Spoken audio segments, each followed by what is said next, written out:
Shabbat Shalom a todos presentes aí, é esse Shabbat. E estamos com um novo integrante aqui na família hoje, Rodrigues, sabe quem é? Pingo! A gente não sabe se é fêmea ou macho. É macho. Se for fêmea, vai ser pinga. Mas se for macho, vai ser pingo. Esse é o Pingo, senhores, aí ó. Ó o Pingo da família Rodrigues. Chegou há pouco tempo na rua abandonado. Correu atrás do Esdras e ganhou uma casa. Esse aí é o Pingo. Dá um Shabbat Shalom pro pessoal aí, Pingo. Isso, Pingo, ó, o Pingo da família. E aí estamos também com a gata enciumada que está saindo aqui da sala. Qual o nome dela? Ivo. Biscoita ou Ivo para o Herdas? Ive. Ive, exatamente. Ela está morrendo de ciúme. Pois é, até aqui em casa no Shabat, os animais têm Shabat. Aí está a família Rodrigues na mesa no café da manhã com o senhor Yaron, Atos Baruch, Rejane e não poderia faltar o senhor Esdras Vinícius. Senhores, Shabbat Shalom a todos presentes. Aqui está o senhor Yaron. Yaron, como é que foi o seu Shabbat? O que você tem a nos dizer? O Shabbat está ótimo. Eu cortei o cabelo. Me dá um leite, ó. Cortou o cabelo, aí. E hoje eu vou falar, não da Marvel, mas sobre Adão Negro, que lançou recentemente. O filme. Sim. O filme, falar que tá muito bom, eu ainda não cheguei a ver, mas nos quadrinhos da DC, ele é o maior vilão do Shazam. Ele meio que tem quase o mesmo poder do Shazam, só que mais forte. Tipo, um nível maior. Ele é isso. Muito bom. E o seu slogan? Uma boa vida e bom Shabbat. Uma boa vida, um bom Shabbat. Então, Adão Negro é o filme em cartaz? Sim. Muito bom, vou assistir esse filme. É bom? Vale a pena? Vai. Vale a pena levar a família? Sim. Tem muita aventura, muita ação? Tem as duas coisas. As duas Magia. coisas. Sim, magia. Você sabe mais ou menos contar o cinema hoje? Cinema, mais ou menos, acho que 8 ou 20. Ah, 20 reais, por aí, né? 20 reais, é um dinheirinho. E eu, muito obrigado, um ótimo café da manhã, um bom Shabbat. Senhor Atos Baruch, esse café da manhã, o que tem a nos falar sobre esse Shabbat? Bom dia a todos, Shabbat Shalom. Shabbat está agradável, café ótimo. Vamos falar agora sobre história. Depois da parte dos comunistas estarem se infiltrando para o Brasil, tinha um presidente, nesse período todo, chamado João Domingos. Domingos não, o outro, esse é o vice. O Jânio Quadros, isso. O Jânio Quadros, ele era um presidente fraco. Porque, tipo assim, uns achavam que era de direita, outros achavam que era de esquerda. Porque ele era um presidente fraco na época, que ele não sabia bem governar.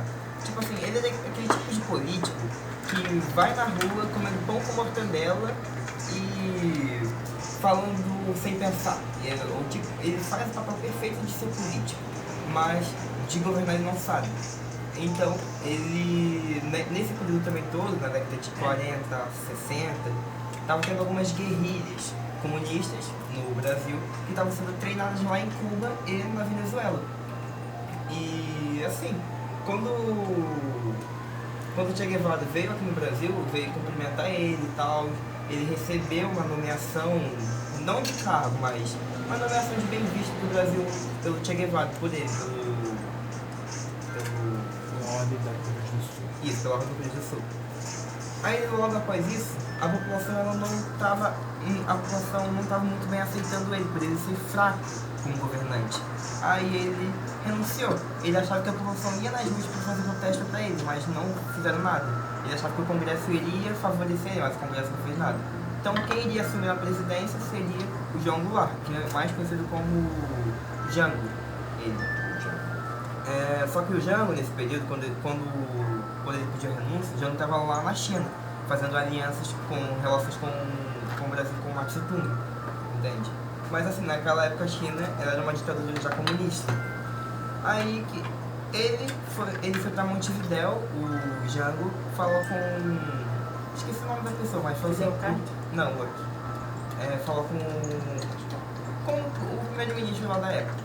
foi o seguinte, olha, se você voltar pro Brasil, vai ter uma revolução, as coisas estão complicadas, que tal criar um primeiro-ministro no Brasil? Aí o Django, ele falou, tá, pode ser, mas como vamos fazer isso? Aí ele falou que iria convencer o Congresso agora iria ter uma representativa no país, não mais o presidente.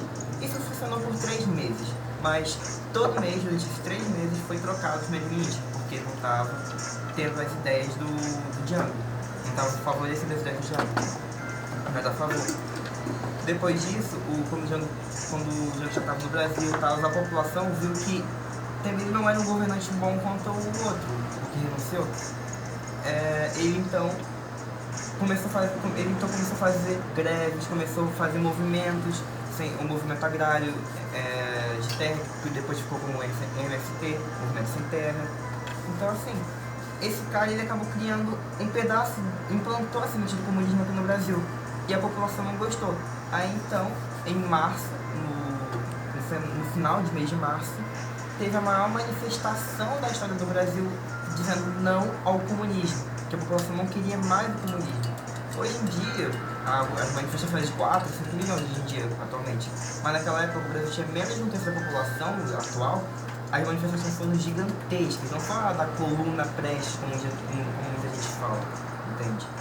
Então assim, o Brasil e outros países do mundo foram dizendo não ao comunismo, não queria mais o governo comunismo aqui no Brasil, entende? Porque eles viam que eles eram a favor da censura, a favor de uma série de coisas, contra a democracia, estarem no poder a todo custo, enfim. Aí a população viu que não é um sistema ideal para o Brasil. E semana que vem a gente vai falar sobre a intervenção mesmo militar, como é que os militares se interviram nisso. Não foi uma ditadura militar, foi uma intervenção dos militares para que o comunismo não fique implantado aqui no Brasil, de vez. E é isso. Perfeitamente, senhor Atos Baruch. Lembrando que tudo isso está contido no livro de história, certo? O de história está bem distorcido, mas tá. Mas está contido no livro de história, ensinado pelo MEC. Muito obrigado aí, senhor Atos Baruch. Bom aprendizado. E, senhora Rejane, tudo bem? Tudo bem. Ótimo. Senhor Esdras Vinícius, esse país está muito agitado. E aí, as novidades? Tá. Bom, bom para todos. Né? A semana, como é que pode dizer? Que semana? Vamos por partes. Né? Primeiro, segunda-feira, teve feriado, foi um dia tranquilo, mais calmo, nada demais aconteceu. Mas terça pra frente, só caos. Vamos lá. É uma semana que eu acho que pode se dizer que resumiu a censuras e entrevistas. Né?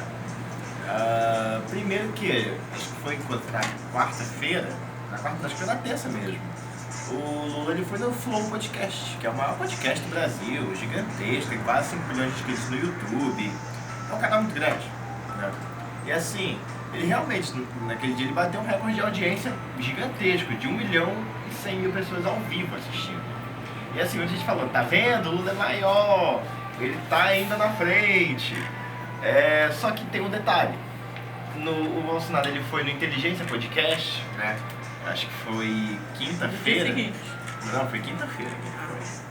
E assim, ele bateu 1.700.000. Ou seja, aquela alvoroço de, nossa, olha só, ele fez tantos milhões em tanto tempo, já caiu. Estão até falando que os robôs do Bolsonaro, não sei o que. É o papo de sempre, não trocam a fita. Bom, já agora tem a questão de censura, né? O TSE está censurando tudo à torta e direita. Literalmente tudo. Sem freio. É que nem Harry Potter. Cara de uma loja, esqueci onde é a loja dele, mas ele colocou um produto, vários produtos da loja dele a R$22. E ele mandou investigar a loja do cara. Porque o cara botou Porque o cara botou R$22 em vários produtos da loja. Ou seja, já chegou nesse ponto. Ano que vem eu vou fazer 22 anos. Acho que eu vou ser preso por fazer 22 anos e apologia e não sei o quê. Tá nesse nível. Já tá nesse nível de insanidade. É louco. O mundo está louco. Como o pessoal lá fora muito fala, né? É o The Clown World. O mundo palhaço. O que não deixa de ser um fato, né? Estamos vivendo num mundo muito palhacito. Eu só sei que semana que vem, dia 30, vai ser no domingo, e teremos a eleição e vamos ver do que sucede. Eu só sei que vai ser muito caótico até lá. Se vai, a gente tá na última semana, é reta final. Então esperem de tudo, literalmente tudo até lá. Mas é isso, no geral está tranquilo, mas é aquele período lá entre a Primeira Guerra e a Segunda Guerra, é a chamada paz armada, né? A gente está na paz, mas está aqui apontando um pro outro. É basicamente isso que está acontecendo. No geral, tenham uma boa semana e esperem de tudo dessa semana. E é isso. Perfeitamente, senhor Esdras Vinícius, um ótimo café da manhã. E aí estamos agora com a senhora Rejane. Senhora Rejane, Olá. esse café da manhã, esse Shabbat, essa Paraxá, e aí, nos conte. Bom dia, Shabbat Shalom, sejam bem-vindos ao nosso canal. Fiquem à vontade para você curtir, compartilhar. E se você não é inscrito, por favor, se inscreva em nosso canal. A porção da semana é a porção de Bereshit. É a primeira porção da Torá. Nós estamos entrando já para acho que o 4º ano de gravações de vídeo e nos rendeu até agora 200 vídeos. Estamos com 200 vídeos no YouTube. Então tem bastante conteúdo, né? Tem o desenvolvimento das crianças, que eles começaram ainda bem pequenininhos, falando fininho, agora já falam como homens. Essas criançonas aqui, ó. Isso. Já não são mais crianças, né? Já estão saindo da adolescência para a idade pré-jovem, vamos dizer assim. Saímos do ponto de estar... Eu estava na época do ensino médio, agora estou em faculdade terminando e outra pessoa. Sim. E eles já estão entrando, já estão no ensino médio, já pensando em qual faculdade vão escolher também para cursar. Enfim, muito obrigado por nos assistir, por nos acompanhar. É muito gratificante para a gente ter vocês como nossos amigos, como nossos, vamos assim, telespectadores. Fique à vontade, então, para você comentar, fazer perguntas, que em um dia ou dois a gente responde, caso alguém queira fazer algum tipo de pergunta. A porção da semana, como eu falei, é no início, né? Bereshit. Ela começa Bereshit bara Elohim, ou Elohim, que no hebraico significa no princípio criou Deus. Deus criou porque Ele quis criar. Foi voluntário em criar. Ele não estava sendo pressionado a nada. Ele não precisava criar, mas Ele quis criar. Da mesma forma, hoje nós observamos o Shabbat porque queremos observar. Não somos obrigados. Para a gente é gratificante observar o Shabbat, aprender cada dia, né, uma coisa nova. Cada semana tem uma porção e ela se repete. Mas a repetição ela não fica aquela coisa maçante, enjoativa, tal. Ela, pelo contrário, ela fica muito boa cada vez que a gente estuda, cada vez que a gente pesquisa. Hoje, por exemplo, nós vamos estar falando sobre o modo criativo do Eterno, né? O Eterno, ele criou tudo. E aí, ele criou o céu, criou a terra, os luminares, ele criou as plantas, ele criou a vegetação, ele criou os animais e, por fim, ele criou o homem. A parte que é delicada de se falar é o homem, Adão. Adão, ele é a representação do homem, em todos os sentidos, por sua inteligência, suas capacidades, seu desenvolvimento. Quando as pessoas ficam presas na Torá escrita, né, na parte da Bíblia escrita, elas se limitam a pensar que a evolução não faz parte do Eterno.